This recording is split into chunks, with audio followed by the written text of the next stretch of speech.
Okay, we are live. ¿Qué tal, amigos? Stuart here from Spain Speaks with yet another live stream Sunday evening, the 12th of March, 7:30 p.m. Spain mainland time, because as we know, 1 hour less in the Canaries, but 7:30 p.m. here in mainland Spain. Now, we're going to go through some of the stories that have caught my attention today in the press or over the weekend, let's say. We'll also go into the comment section and see what's been happening there recently. And then in the second half of the live stream, I'll open up the chat section and see what's happening there. I've already seen that there's a bit of activity going on, so keep it up. Any questions, any comments? If you just want to say hello, the chat section is the place for you. Now, before we begin, I'll put the like icon on the screen. Remember to hit the like icon, please, just below the video, whether you are on Facebook watching the video or YouTube, where the majority of you are. Please hit that like button just below the video. Now, the first piece of news we'll look at today, if you didn't know already, Spain is in an election year this year. In May, some big elections are coming up, and politicians have started throwing the cash around, especially down there in Murcia. As we can see here, López Miras announces a €300 mortgage assistance voucher for families with incomes below the average. Murcia President Fernando López Miras has announced that his government will launch a bonus to help with variable mortgages through a single payment of €300 for families with incomes of up to €31,658. The autonomous community, has earmarked an initial budget of €8 million for the measure, which can be increased to €12 million. According to López Miras, this support will be a real lifeline for thousands of families in the region of Murcia who have seen their mortgages increase. He estimates that this measure could benefit some 27,000 people whose economies are being hit hard by the rise in the Euribor rate. So there we go, Mr. López Miras down there in Murcia. The region of Murcia, one of Spain's 17 autonomous communities, €300 check for families in need to pay their mortgages, people that earn less than, as we saw here, or incomes of up to 31,658. So there's help at a national level. I think it's also around €300, maybe a little bit more. Autonomous community down there, Murcia, also offering something similar. So we'll see if other autonomous communities get on board with a similar measure, because, as I said a few minutes ago, elections in May. And, of course, to win votes, you have to spend the cash, as we know. Now, the second piece of news today, this one here, Spain's prettiest village in May, in March, I should say, this month. This is the most beautiful village in Spain to visit during the month of March, according to National Geographic. A beautiful village will always retain its appeal in all circumstances. However, it is true that every place has a preference for a certain time of the year when it brings out all its charm. It may be because of its natural surroundings, the colour of its sunsets, the life of its streets, its aromas, or for any other reason that makes the place unique. In this sense, National Geographic magazine periodically publishes a particular recommendation to visit, depending on the month. And for this occasion, March, the chosen one has been the town of Peñíscola in Castellón. And if we have a look at why, according to National Geographic, this village is the most beautiful village in Spain to visit in March, here we go. And we can see that it is an attractive village indeed, or town, or not sure how many people live in Peñíscola. I know some people in the chat section often say they come from there, but it does look like an attractive place down there in Castellón on the Mediterranean coast in the Valencian Autonomous Community. So interesting. And I'm sure that village, as a result of that National Geographic result, will become very popular indeed. If it isn't already, that is. Now, the next piece of news, this one here, it relates to eating habits here in Spain, especially when it comes to breakfast. Breakfast in Spain, if people have seen what the average Spaniard has for breakfast, will probably realise that it's not all that healthy. And nutritionalists have got on board also saying that is the case. As we can see here, the 4 breakfast foods in Spain that nutritionalists want you to stop eating, want you to stop, that should say. Every country has its own breakfast: bacon and sugary cereals in the US, beans in the UK, and in Spain, coffee with orange juice and toast with butter or jam is the average Spaniard's first bite of the day. For children, coffee is often replaced by a glass of chocolate milkshake. It sounds tasty and appetizing, especially after an 8-hour overnight fast. However, for nutritionists, there is nothing healthy about this food intake. The fact is that various myths circulate around nutrition, perpetuated by word of mouth.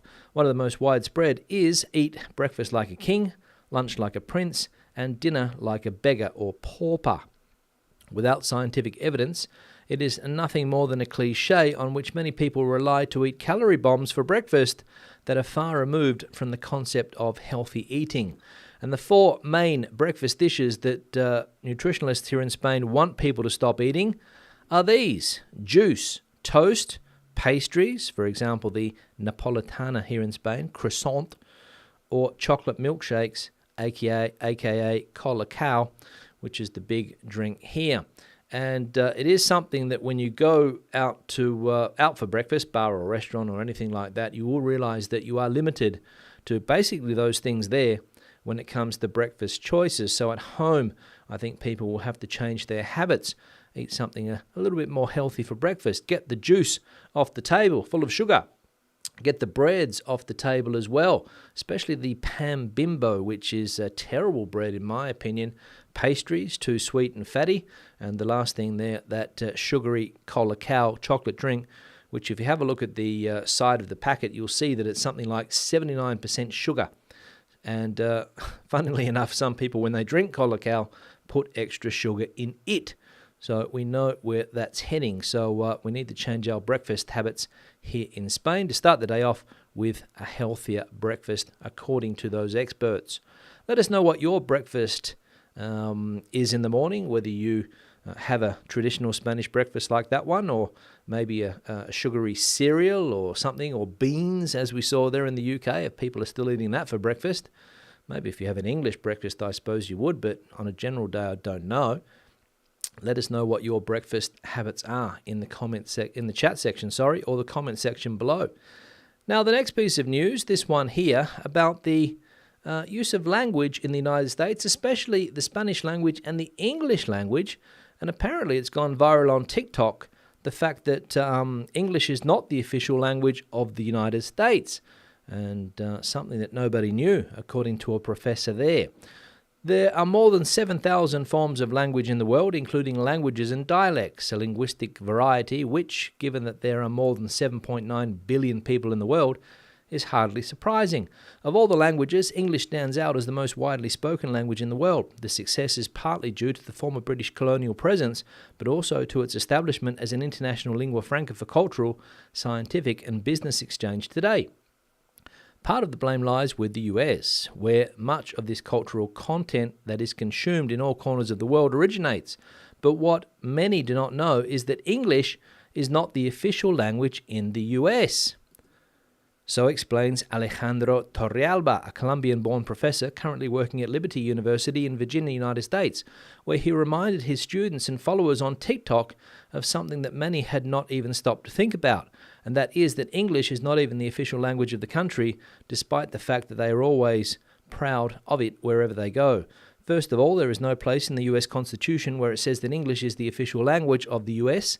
Secondly, the first language spoken in the United States was Spanish, the teacher points out. So, a debate has been started. People not realizing, according to this professor, that United States does not have an official language.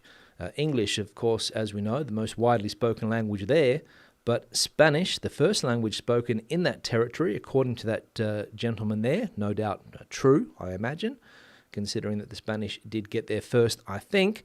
And the other fact there that there's, at a constitutional level, no official language. So I don't know if there's any talk of changing that or whether they leave the Constitution as it is. I don't know. Let us know if you're from the States what you think of that bombshell, or if you might have known it already. Let us know. Now, like button's going back on the screen. Just quickly, if you haven't hit it yet, please do so. Just below the video, Facebook or YouTube, you will find a like button. Hit it, please. We're up to 69 currently. Maybe you will be like number 70. Let's see. Hit that like button, please. Now into the comment section here. The first comment today, this one here from Santiago. In the United States, there is a saying in the service industry, the customer is always right. Those rude employees missed an opportunity to turn that situation around by offering you a replacement. Had they done it, you would have been talking about the great service you received. However, their reaction might have cost the franchise a good customer forever. Yeah, this was my unfortunate experience on Friday night where I went to one of these fast food restaurants. Well, fast food is not like a McDonald's or anything like that. They just sell these little sandwiches or little rolls with different fillings in them. And bad experience because one of the little montaditos, as they're called, like a little roll, fell off my plate because I believe, and I continue to believe, that it was placed badly on the plate. It was sort of balancing too much off the plate rather than on the plate. When I picked it up, it fell off on the floor. Went to talk to the guy. I told the guy what happened, and the first thing that came out of his mouth was, "Oh, we're not going to give you a new one." I said, "Well, I didn't really ask for a new one. I'm just maybe saying that you got to come and clean this up down here on the floor." Yeah, okay, but if I wanted a new one, I think I probably should be able to get one, right? And he said, no, we don't give you a new one. If that happens, that was your fault. And I said, well, okay. And it wasn't so much the words, it was the way he said it. He was a big guy. He was a little bit intimidating. He sort of leant over the counter over the top of me because he was had a bit of a height advantage, and it got a bit aggressive. So that was my biggest complaint about that place. But obviously there they don't follow the advice there of the customer is always right, unfortunately. And judging by the feedback that I got on that video yesterday, a lot of people have had bad service experiences, not only here in Spain, but in other places as well. So all we want is good service, what we pay for, right? Yeah, sure, it's a cheap place, but you want decent service always. Another comment here from Larry. I have eaten at Montaditos in Madrid and enjoyed a nice lunch for a very good price. 100% better than McDonald's in my opinion. In my experience, service was perfunctory but okay, and the food and beer was good. Yeah, well, basically, it's cheap, Larry, right? For for lunch you can eat for €5 or €6. Not easy to do that in other places. Sure, you fill up on bread. Maybe the fillings of those montaditos is not the healthiest thing, but a lot of people just want to fill their stomachs for a cheap price. And Friday evening after football practice with my son, that's all he wanted to do, get a little bit of a snack. I have a beer to wind down, and that was my experience there. But yeah, in general, I haven't had a bad, previously I should say, at that place, I haven't had a bad experience. But yeah, we'll see how we go from now on. Another comment here, still related. How easy would it have been to trash the montadito, offer you a new one, leave a happy customer, and a little bit of peace for the staff? Because honestly, I think the situation was even pleasant for that. I don't think the situation was even pleasant for that bloke. No, it wasn't a pleasant situation, and in that 2 or 3 minutes that it was taking place, there was a huge queue of people there also looking on as spectators. And it got a little bit uncomfortable there for a while because the guy was adamant that he was not going to give me a new one, even though that wasn't my first intention. But anyway, we'll get those comments out of the way. Another comment here from Liz. Definitely don't think that Spain should leave the EU for the reasons you mentioned, Stu. That would be a big mistake.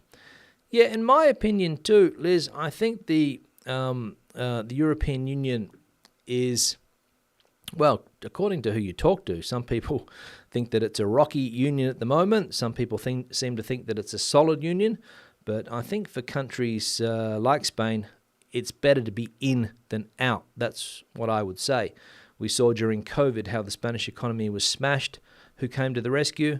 The European Union. If they didn't have the European Union, where would Spain have to borrow that money from? That's the question. Other countries don't have the fortune to belong to a union like this, where you do have rich industrial countries to the north, and although the countries in the south I would consider to be well off, they're not as rich as the countries in the north. And of course, we know that Germany is the economic powerhouse of the country. Spain does its part, of course, but a little bit too tourism dependent during the pandemic, as we saw, and the economy crashed, and we're still trying to get back to those pre-pandemic levels. And the money coming into the country at the moment, plus the opportunity to go through, as we saw the other day also, the European Investment Bank, very beneficial for countries like Spain and other countries whose economies do tend to go up and down like yo-yos. Even in the 20 years that I've been living here, that's been the case. The crisis here in Spain, 2008, 9, 10, 11, 12, we didn't recover until 2014. It was like a 5 or 6 year crisis. Other countries recovered quicker, but then when everything gets back to normal here, the economy does grow quickly. We see at the moment with all of the money coming in, the economy is growing, and that's all help from the European Union. So I think, as does Liz, that it's good for Spain. Well, and let us know what you think in the chat section. Another comment here from Ken. You call that corruption? In the United States, it's called lobbyists. LOL. By the way, was curious about the huge building in the background at 5 minutes 30. Yeah, we saw this also in yesterday's video, the video that I published yesterday about these lobbyists who were going to the Congress here in Spain and meeting with politicians, of course, and then having a weekend on the town in Madrid, going to different clubs and restaurants and things like that, having a good time away from the Canary Islands, and of course meeting politicians in the Congress gave them the idea that they were going to be able to get their problems sorted if they handed the cash over to the right people. And those are the allegations that are on the table. But Ken's absolutely right. And they were saying it the other day that this is a type of lobbying that goes on here in Spain. Politicians are allowed to meet with people in that Congress building, have a coffee with them, and a lot of people, of course, are overwhelmed by that, the experience of that. And as I said, they think that those doors are going to open for them when it comes to doing business. So, yeah, Ken is right, lobbying. But people are still surprised that that's going on here in Spain, and they're looking at ways to cut back. Apparently, politicians have to have everything written down in a type of diary or agenda or whatever you want to call it. But this Canarian politician apparently wasn't putting that data in to that agenda. Thanks, Ken. Another one here and the final one here from Xander, I think this is the pronunciation, not sure. Hi, Stuart, I noticed you don't put the location on the thumbnails. Must be Irish. Can you put it in? Yeah, Xander, thanks for the comment. I have stopped doing that. You're right. I used to put the name of the place where the picture in the thumbnail was from. Normally they're stock photos. I use a site which gives me access to stock photos, and there's thousands of photos of Spain, good photos as well. I'm also using viewer contributions now for the thumbnails for these videos. So I will put the name of the place on the thumbnail from now on. Xander, thanks for pointing that out, and thanks for reminding me, and I'll get back to doing it. Thanks a lot. Now we're up to the 18-minute mark, which means that it's time to change the backdrop to one of those pictures that people send in. This one was sent in from Wendy, and apparently it's the view that they have down there in Andalusia when they open the door. And a magnificent view. Not sure exactly where it is. Wendy didn't say, or she might have done, but I can't remember. But it's the typical rural setting down there in the I think it's in the Malaga region. But again, don't quote me on that. But a nice view there of some mountains. Thanks for Wendy for sending that one through. And if you've got a picture that you would like to see on the backdrop, the email address is this one here, spainspeaks@gmail.com. Send them through. And like Wendy has done, you will also have the opportunity to get your picture on the backdrop. Show it off to the thousands of people that watch these live streams. Thousands, yeah, around 4, 5, 6,000 people normally. So, yeah, send it through to that email address. Now, the next thing here is the like icon. Back on the screen, please. If you haven't done it yet, please, you know where it is. We're up to 107. I reckon 140, 150 today could be a reasonable tally. So let's see if we can get up to that. Now, into the chat section. Let's see what's going on there. Let's see how long it takes me to scroll to the top. All right, activity in the chat section, which is good to see. All right, Mugger's in the chat section. How's she cutting? Not sure what that means, Mugger. Let us know. Barbara is in the chat section as well. Another lovely day in Playa Flamenca. Fantastic, Barbara, that the weather's getting better down there. It was good today in Madrid. Good yesterday as well. Started off overcast. I thought it was going to be a cloudy day, but it did clear up for the afternoon. A little bit, what they call here where the clouds sort of came and went yesterday. They would cover the sun, then away they would go. So a little bit cloudy yesterday, but a fantastic day. And today, sunshine all the way, which I'm sure is the case in many parts of the country today. Thanks, Barbara, for sending that one through. Claire's in the chat section as well, coming in from Kent. Weather was okay over the weekend. Looking forward to getting to Spain on the 22nd of this month. Erica's tired, exhausted, treating herself to a glass of Chacolí, a necessary booster. I saw somebody ask what Chacolí was. I'm sure Erica replied, but if anyone's interested, it's a white wine from the Basque country. It's what they drink up there in the Basque country. Chacolí. There we go. Erica's just confirmed that in the next chat. What else you got going on? Elaine coming in from Chatham, 7 degrees there, Chatham, New Jersey. Changed the clocks an hour ago.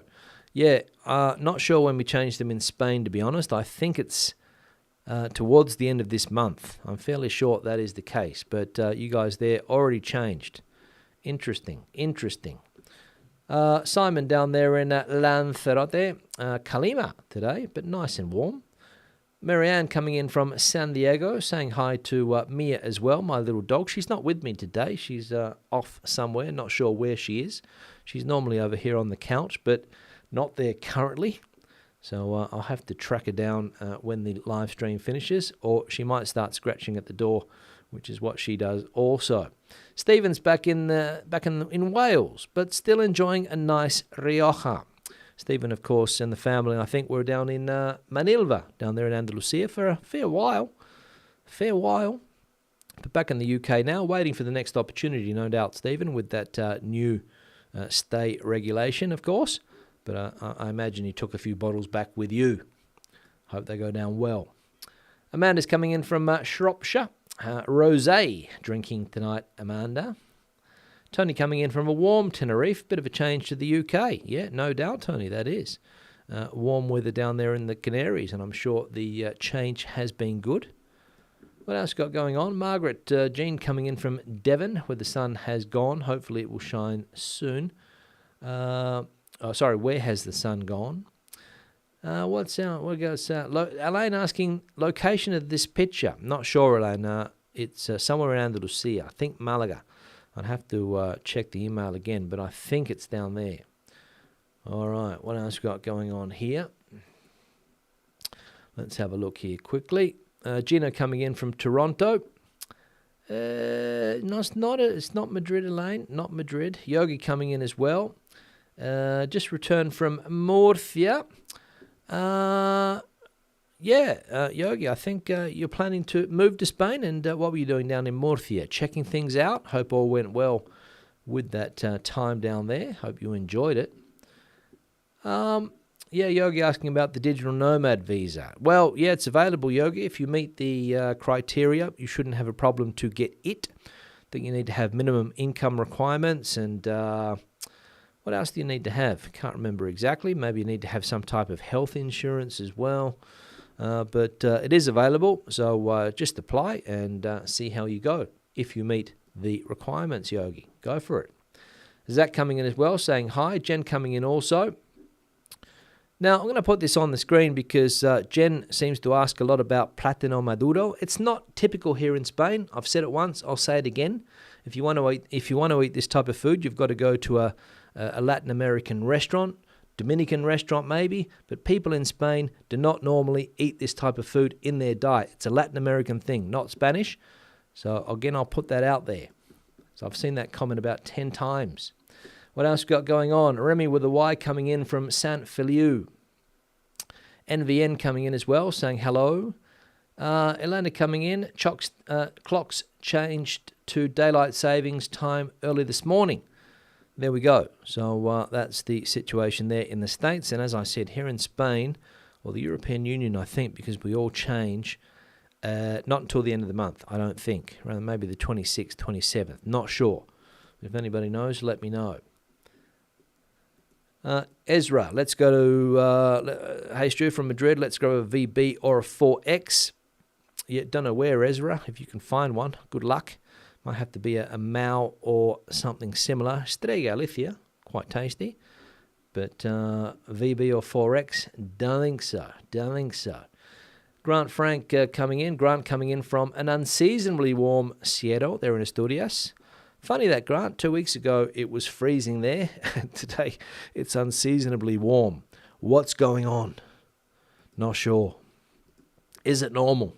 Don't know. I was looking back on my phone to the weather last year at the same time, and we also had a bit of a warm, or warm snap, I would say, where it got up into the 20s last year, but it was in February, not March, so it was a little bit earlier. So it did happen last year as well. Kevin coming in from Martos, 23 degrees down there, enjoying a couple of beers. Hope all is well, Kevin. What else we got going on here? Jose Antonio, also in the chat section, 23 degrees in Ciudad Real.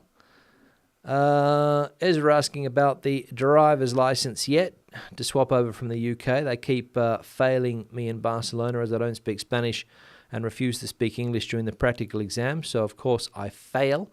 Yeah, it's a problem if you don't speak the language, Ezra. But according to the British Embassy, it's a matter of a couple of weeks. It's a matter of weeks, I think they said. A matter of weeks. But then again, I heard that before Christmas. So we'll see if it is a matter of weeks now or in a month's time we're still talking about a matter of weeks. We will see. What else we got going on here? Mel coming in as well from Cumbria. Hope all is well. Yes, all is well tonight.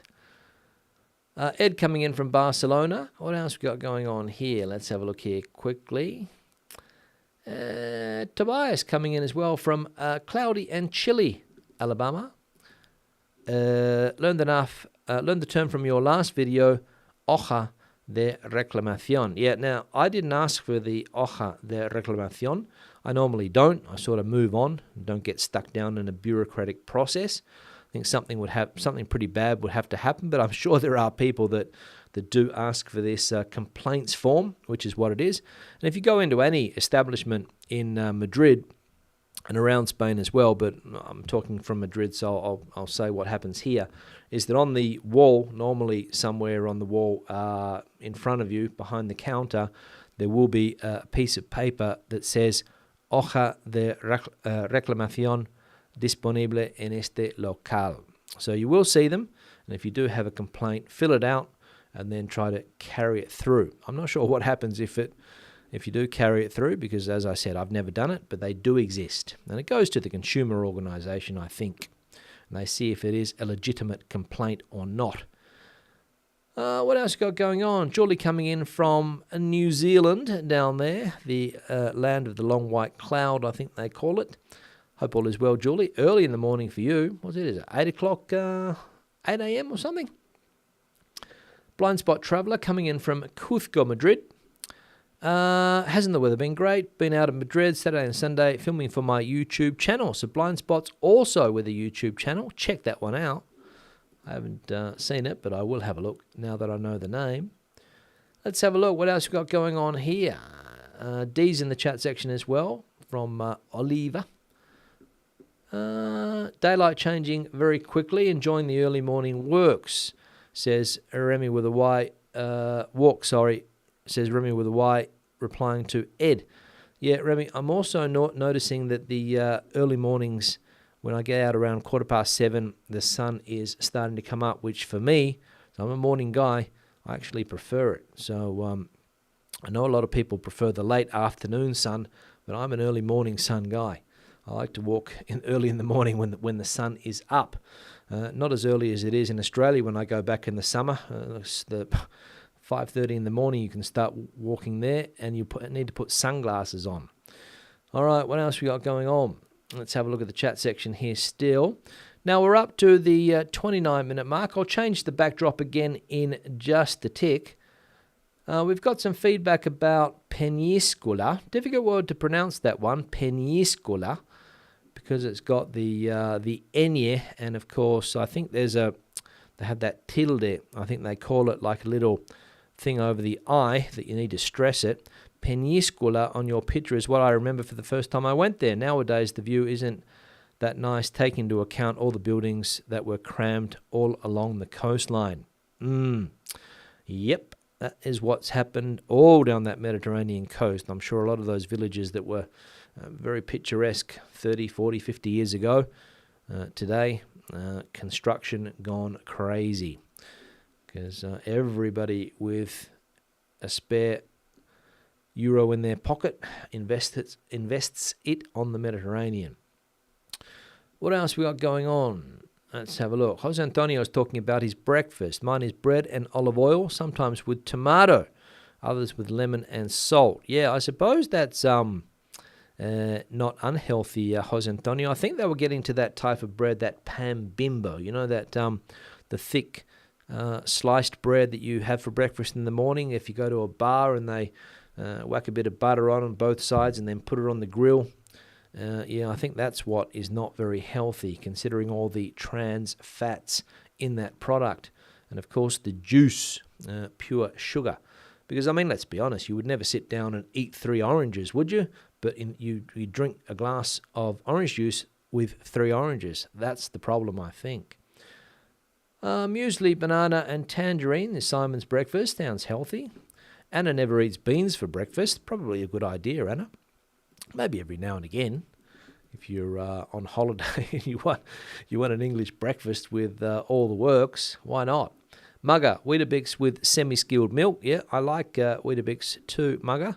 I went on a porridge. I went on a porridge splurge last year, but this year I've sort of been like Jose Antonio, a little bit of bread with a bit of tomato and olive oil on it, and a cup of coffee, of course.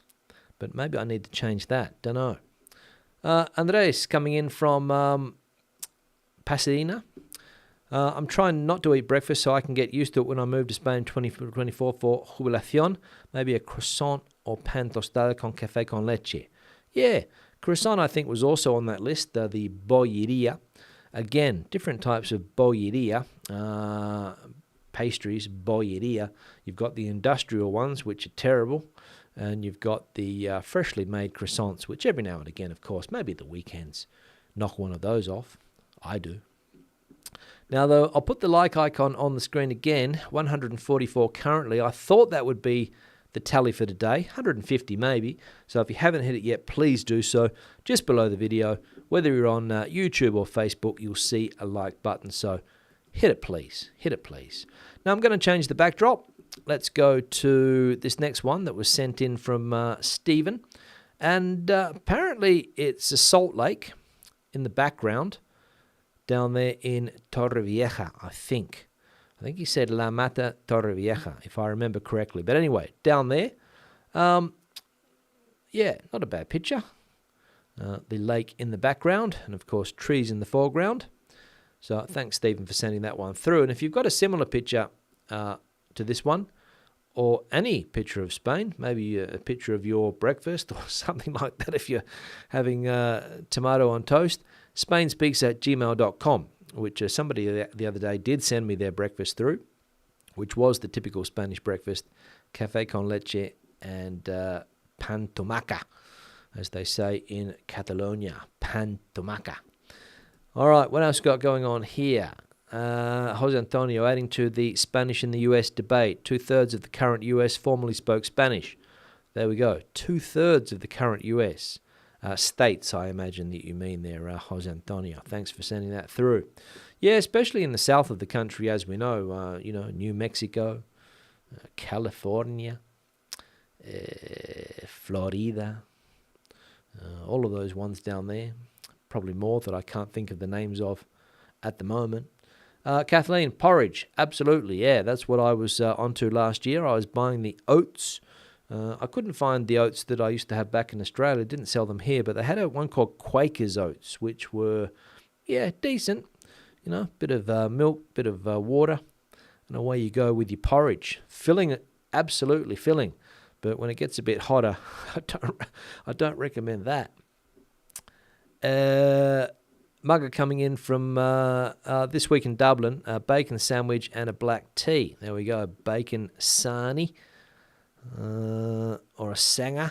Apart from This Week in Dublin, bacon sandwich and a black tea. All right, good. Thanks, Mugger, for sending that one through. Not the healthiest, I will say, bacon sandwich, depending how much fat is on that bacon, of course. That's another thing here in Spain. I can't seem to get a decent bacon. I don't know what's going on. Put it in the frying pan, it disappears. What else we got going on? Remy, just a juice and a piece of toast, but at 6 a.m. There we go. Likes a juice in the morning, does Remy. Iggy coming in from a warmer Jaén. Yeah, we saw Kevin coming in from Martos earlier, also down there near you, Iggy. Hope all is well. Hazel coming in. Hazel Eyes. Hola, everyone. What else got going on here? Let's have a look in the chat section. Tobias adding to the debate. First foreign language spoken in the States was in fact Spanish, then English, French, Dutch, German were quite common. In fact, German was quite common at the time of the writing of the Constitution. Yeah, I imagine that is the case. Big German population in the States. There's big populations of basically every nationality, I think, in the States. You could probably find a lot of people originally from many European countries, of course, and Asian countries, and African countries, and South American countries.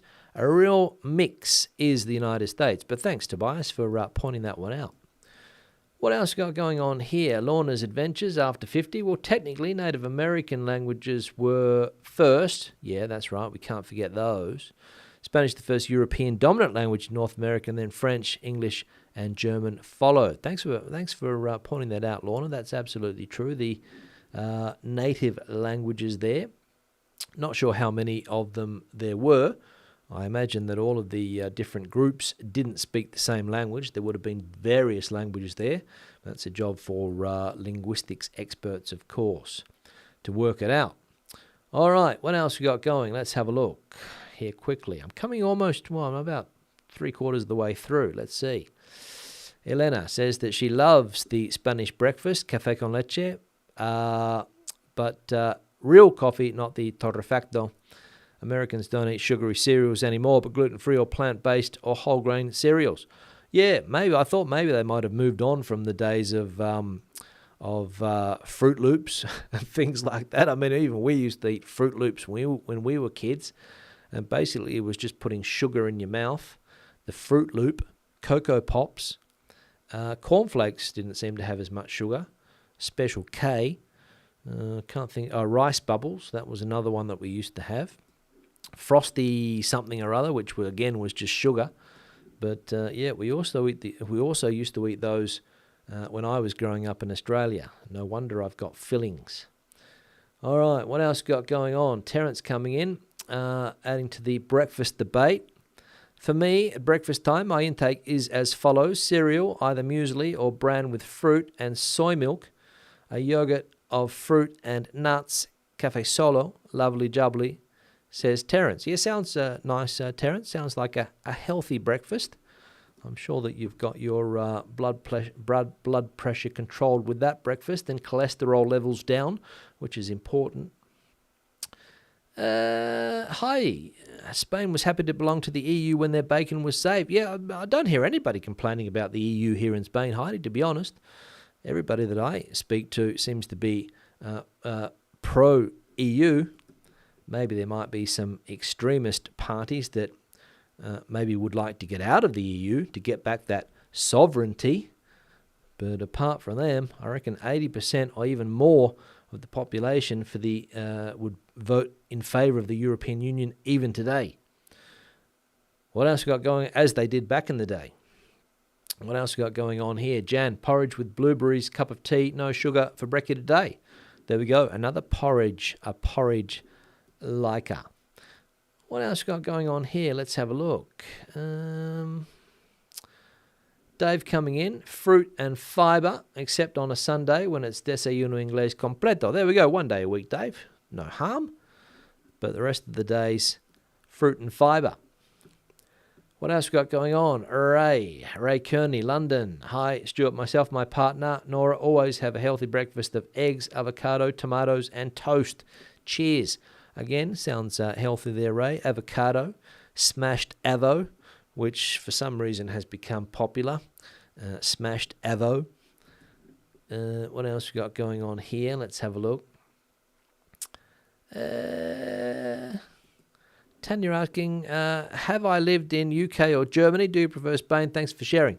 Well, I've lived in the UK. I've lived in London. Whether you can call that the UK or not, I don't know. But I lived there for a couple of years. Germany, no, and Spain for various reasons, primarily because my partner is española. Por eso estoy aquí. But yeah, there are other reasons, I suppose, as well. But yeah, I have lived in the United Kingdom for 2 years. Thanks for that. What else we got going on here? Let's have a look here quickly. Enjoying life is currently living in Italy from the US and will be hiking across the north of Spain, El Camino, this April. Yeah, I'm sure lots of people getting ready for the Camino de Santiago this year, and I hope it does go well for you and you enjoy it. Very popular activity nowadays, even with the locals here as well. Lots of people preparing for the Camino de Santiago, getting their kilometres up in their walking shoes. Cold in the north of England, says Jeff.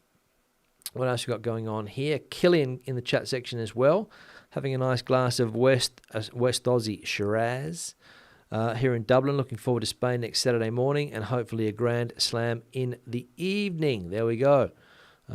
Next Saturday morning, Spain again. And enjoying that Aussie red. Yes, a nice Shiraz. What else we got going on here quickly? Travel adventures with John and Maria, coming in from El Campello. Am I following Australia in the Baseball Classic? The answer is no, but I heard yesterday that we beat South Korea, who are ranked 3rd in the world. That's all I know. So I'm not really a baseball fan, but I heard that on the radio yesterday as I was listening. Heidi stuck on the A6, driving back into Madrid. He's coming back from a nice weekend in Barco de Avila. Yeah, unfortunately, it's the worst thing of a weekend away is the traffic jam on the way back. And if it's a busy weekend, you're going to get a traffic jam on the way there too. So I often ask myself the question, is it worth going away? Is it worth going away? But Barco de Avila, a nice place. And I reckon that not too many people would have visited Barco de Avila. They're in, well, just west of Madrid, I would say. West of Madrid. What else we got going on here? Rory coming in from Mallorca, 20 degrees there today. A Real Madrid fan, obviously, here. Ala Madrid, hello from California. So grateful for your channel. Question, good time to buy in Spain? I'll wait a few months to see if the housing market drops anymore. Miguel, just between me and you, apparently the housing market prices are dropping for the first time in a while. So I'd hold off just for a little bit and see if that trend continues. Well, at least that's what I read in the paper today. If I can find that article, I'll show it tomorrow. But that's what I read today. So wait, just between me and you. What else got going on? ATC Swede coming in from a snowy Sweden. Plenty of activity, almost coming to the end. Yogi's asking what part of Spain is this. The one in the background here, Yogi, is La Mata Torrevieja, sort of on the border down there between Murcia and Alicante, I think. But again, don't quote me on that. What else we got going on? Quickly. Before we finish, let's have a look. Frederick coming in as well. Good evening. Platano Maduro lady is hilarious. Yeah, I just pointed that out because I've seen the comment 5 or 6 times and I've answered it, but it keeps popping up. Platano Maduro. No. In Spain, if you go to a Dominican restaurant, yes, they're going to give you that. Of course. If you've got a friend who is from the Dominican Republic or Cuba, most likely if you go there for lunch, you'll get that on the table. But if you go to the typical Spanish house, you will not see plátano macho. You'll see bananas. You'll see plátanos, which are sweet, but you won't see that type. You will not see, unless you go to a Latin American's house. All right, what else we got going on? Renan coming in as well. Now, I'm coming to the end of the chat section. Sorry if I can't see every single chat there, because we're up to the 44-minute mark. I want to cut it short. I want to get on with my evening today. So thank you very much for your participation in that chat section. Thanks for watching the video. Thanks for sending in those backdrop pictures. And if you've got one, send it through. This is the email address here again, spainspeaks@gmail.com. Thanks for hitting that like button. We got up to 171, which was good. And I'll see you guys again in another live stream tomorrow. Hasta luego, hasta mañana, hasta entonces. Adiós.